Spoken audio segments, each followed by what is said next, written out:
lock ourselves there. So I will say we were paranoid, and let me just say I grew up knowing that dads are bad, fathers are bad. I grew up knowing fathers are just providers. They should just there for monetary provision, not emotion.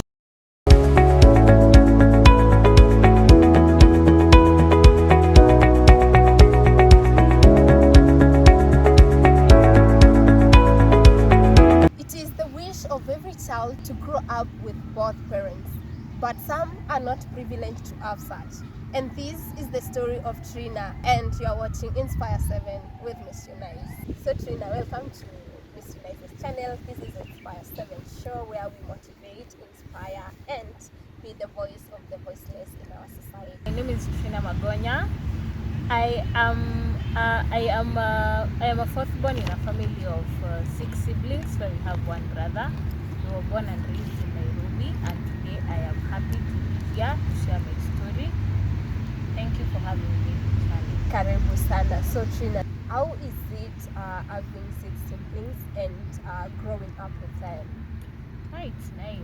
Hey, let me just say, first of all, say it's nice.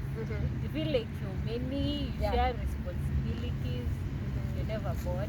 Being a big brother is nice. You feel like you have somebody who is like your soldier, big soldier, your big bodyguard.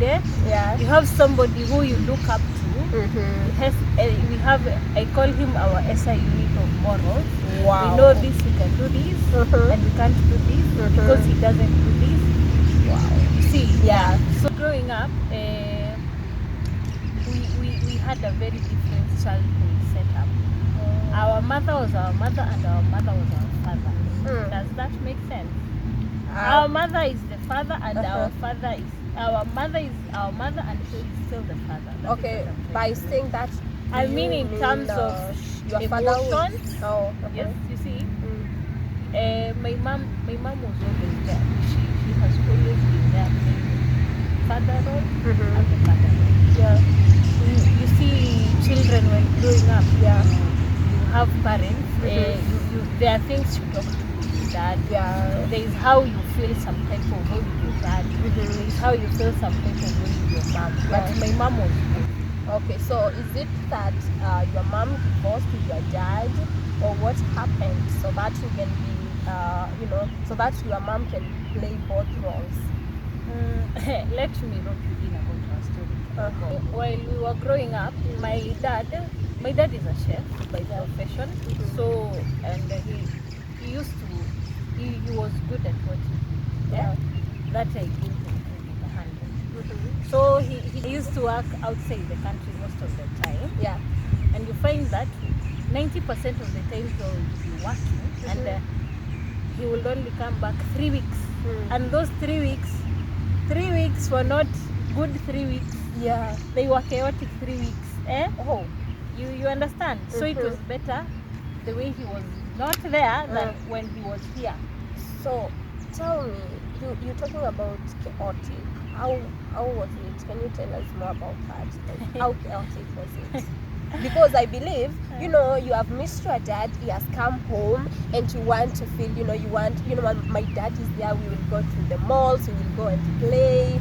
But for you are like, it's better when he is not even here. So how is it?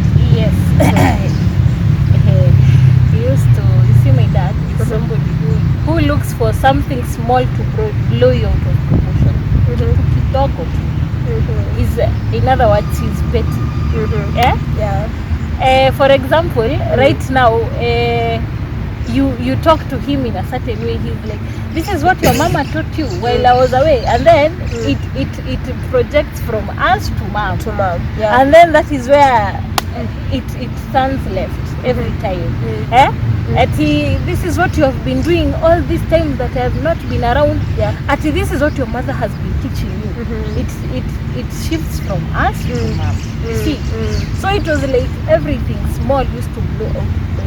He used to use small things to blow us out of proportion, and it was not directly directed to us. It was to my mom.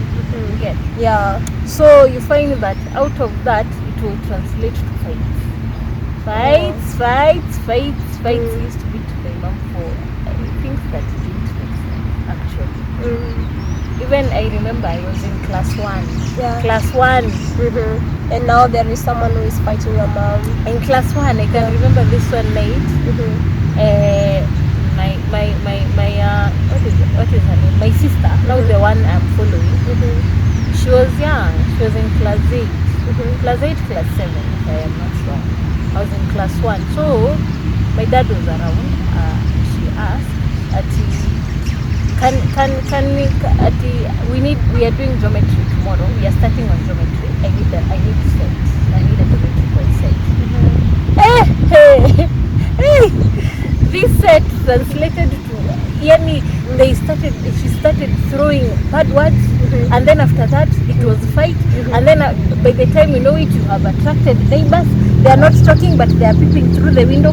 You know, every time now people want to know what is happening in this house. Yeah. You know. Yeah. So that set, let me tell you. This day my sister said, Daddy, okay, tunataka kesho we are starting on geometry and I think I don't have a geometrical set. Alafu akamuuliza, why are you telling me? So you tell your mother. Akamwambia mama amesema ni like politely like that. What happened? I remember and he was like, ati set ni kitu sai unaona ninaona news. Set ni kitu unakuja kuniambia hapa kuhusu set. By the time he knew it, amepiga sister yangu kofi. And then my mom is like, kweli what is happening? And then my mom is there, she's coming to defend my sister. Wewe unafunza watoto sijui nini. You see, as in very small things, small. And I can also remember I was a child, but I think let's say have all the memories. I'm a holder. I carry so many memories. So is it like your dad had anger issues, or what was happening? Let me tell you. First of all, I don't know how to define what that was, because I was very young. I was in class 1 when I was 6 years, so I don't understand. I can't define what that was, but I don't know. Is it anger? I don't know, because what I remember very well is that anything small, anything. That was his that was his bait towards a fight. Anytime, any small thing, he'll use that as bait. And then by the time you know it, he's beating my mom. You understand? It was very bad, because I remember I was in class 1. Very bad. I remember there was that set thing. I can't forget. This set thing, he beat my mom very badly. I cannot forget. It was at night. My brother had to just sneak out. He went to the police station. And then when he went to the police station, even there were no even diplomatic interventions. Like take the police. I thought I expected the police would say, ati tumchukulie free. You see, nothing. They were like, those are domestic problems. You go and sort them out yourself. You see. And then my brother, because he was the firstborn, of course you have to take the initiative. Yeah, make these things right. He would go to our uncle. He stayed a few kilometers away. My uncle was like, hey, no, ndoa ni kuvumilia. You see, it was very blanket and lame statements. What is that? Kuvumilia, that is your mom. You are young. How do you expect these kids to grow up? You expect us to grow up thinking that this is how people are supposed to grow up. You know, it's like you're installing software in us. You understand? This is software that you are giving us mindset that people in families should always just violence, and family is not love. You understand? Daddies are violent. That is what grew up knowing, because you even tell us that baba yangu, us we didn't see that. See, this is our dad who is a violent person, and the only time he's there is when he's providing, and there's a thin line between providing and emotions. And being there physically, emotionally present.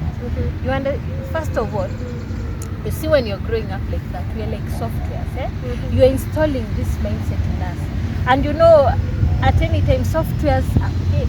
Yeah, you understand? Update, yeah. We get to adulthood, then we understand this is not what you should be projecting outside world. You understand? So by the time you are catching up, there are so many gaps you're missing. You understand my point? It you grow up knowing it affects how you grow up.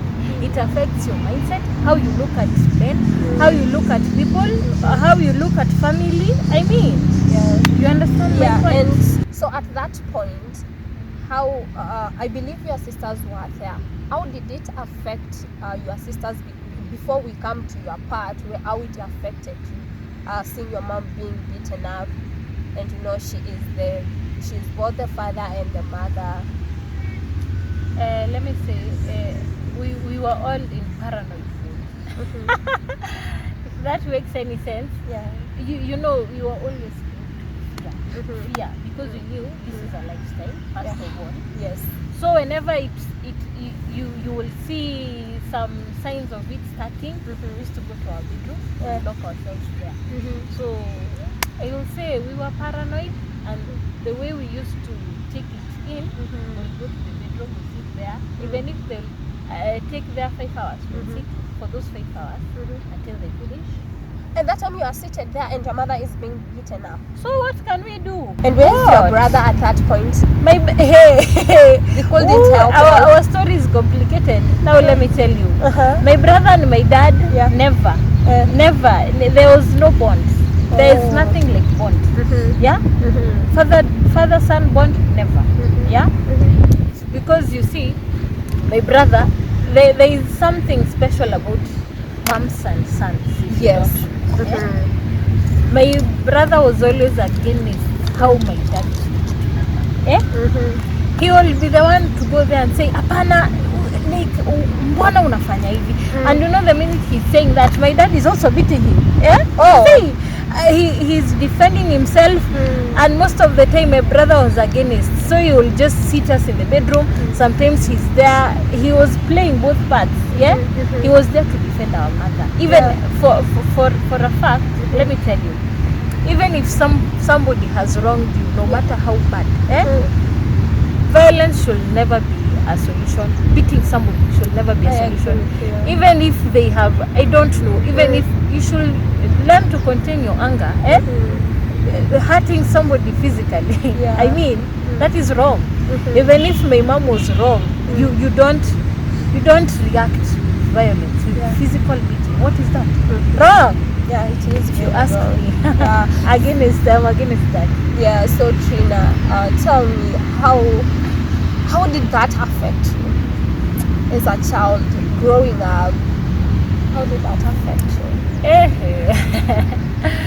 Let me just say, I grew up knowing that dads are bad, fathers are bad. I grew up knowing fathers are just providers. They should just there for monetary provision, not emotions, and they are violent. That was my mindset. I'm sorry, but that was mine. You understand? That is what I grew up. What you pick from childhood is what you grow up with. Exactly. So that is how I remember childhood, and that is how it has affected me. I know masculine figures, fathers are bad. Ask me again, and I'll tell you that. It has taken me a while to reverse my thoughts and my mindset, but that is how I grew up knowing. So, your dad, is he still working abroad? Is he still around now? Because now you are grown up, and is he still violent as he was when you were a child? Have you guys started bonding? Have you started, hanging out together as a family? First of all, let me say, it is when on Sunday of the second week Sunday of 2030 of December this year, it will be 8 years since I saw my dad. Oh. Yeah. For the last 8 years, you have not seen him. The last time I saw my dad was in Form 3 going to Form 4, because I remember that was December, we had closed school. That was third term, I remember. 2014 I was going to Form 4. That was the last time I saw my dad. Yes. So I don't know his whereabouts, but there are times he calls me. And let me tell you, even if how bad your dad is, how bad your kin is, your blood is still your blood. Yeah? Exactly. Whether you like it or not, your blood is still your blood. My dad calls me sometimes. I remember anytime he calls, I feel something of him. He's still my dad. Yeah, sure. Even if I find him there, it is he's injured, he needs my help, he's still my dad. It will affect me.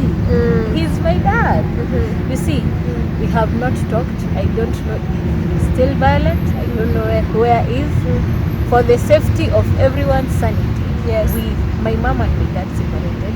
Or And, they divorced. Not, Or I won't say practically divorced, yeah. Not But they like just separated. legally divorcing, I would say that, but they practically did, because they separated. That day that I'm saying, 8 years since I saw my dad, that day we moved out. I cannot show it. It was on Sunday. Yeah, you are moving out, you have someone now to provide. Before we did move out, please allow me. My story is very complicated.